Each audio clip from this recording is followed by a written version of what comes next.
बोधि धर्म गांव कहा जाता था, एक शानदार गांव जो मध्य प्रदेश की हरित बेहद सुंदर वातावरण में स्थित था। इस गांव के लोग अपने पूज्य संत बोधि धर्म का गहरा आदर करते थे और उनकी ज्ञान और करुणा की शिक्षाओं को भी मानते थे।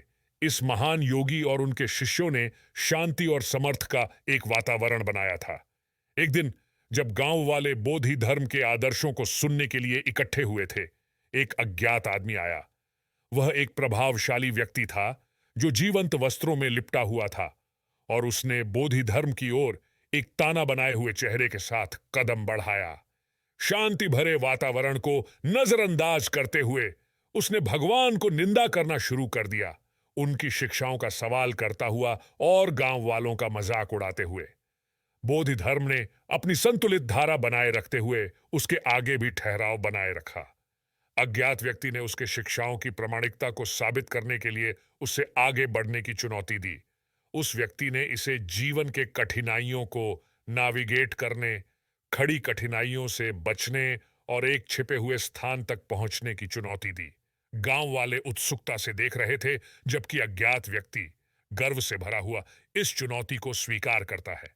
जैसे ही वह कठिन रास्ते को चलता है, उसकी अभिमानितता की जगह कठिनाइयों के सामना करने की गहरी सच्चाई को महसूस होने लगती है।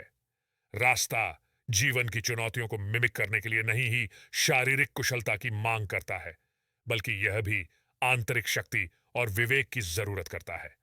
अपनी पहली सहमति के बावजूद अज्ञात व्यक्ति अधूरा हो जाता है। गांव वाले उसे देखते हैं जब वह संघर्ष करता है, जो उसकी स्थिति, दया और विनम्रता का परीक्षण करते हैं। जीवन की चुनौतियों की प्रतिनिधित्व करने वाला यह यात्रा बोधि धर्म द्वारा डिजाइन की गई थी। जीवन की सच्चाई की जरूरतों की तरह नहीं ही शांति, करुणा और विवेक की आवश्यकताओं को मानती थी। जब अज्ञात व्यक्ति से मुकाबला होता है, बोधि धर्म के शिष्य उनकी शिक्षाओं से प्रेरित होकर मार्गदर्शन और समर्थन प्रदान करते हैं। उन्होंने दया, निस्वार्थता और सहयोग की गुणवत्ता की उदाहरण स्थापित की। अज्ञात व्यक्ति इस अनुभव से हैरान होकर ज्ञान के गहरे अर्थ को पुनः मूल्यांकन करने लगा। अंत में अज्ञात व्यक्ति ने मार्ग समाप्त किया जिससे उसने कठिनाइयों का सामना किया था। वह बोधि धर्म के सामने खड़ा हुआ, एक बदले हुए आदमी के रूप में, अपने अनुभव के लिए विनम्र और कृतज्ञ था। योगी कृपाशील हंसी के साथ उसे अपने साथी बनाने के लिए स्वागत करते हैं, जो वास्तविक ज्ञान की ओर खुले दिल से बढ़ने का मार्ग दिखाता है। गांव वाले इस परिवर्तनात्मक यात्रा को देखकर बोधि धर्म और उनकी शिक्षाओं में नए आस्थान को फिर से पुनर्निर्मित करने के लिए अपने आस्था में वृद्धि कर रहे थे। अब यह अज्ञात व्यक्ति एक शिष्य के रूप में नए ज्ञान के साथ आधुनिक समृद्धि का हिस्सा बन गया था। बोधि धर्म की शिक्षाओं की कहानी दूर दूर तक फैल गई, दूरस्थ स्थलों से तात्पर्यवादियों को आकर्षित करने वाली।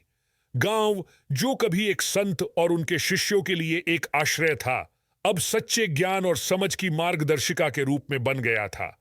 और इस प्रकार बोधि धर्म की शिक्षाओं का विरासत जारी रही, जिन्होंने ज्ञान की प्राप्ति की पथ पर चलने वालों के हृदय और मस्तिष्क पर अद्भुत प्रभाव छोड़ा।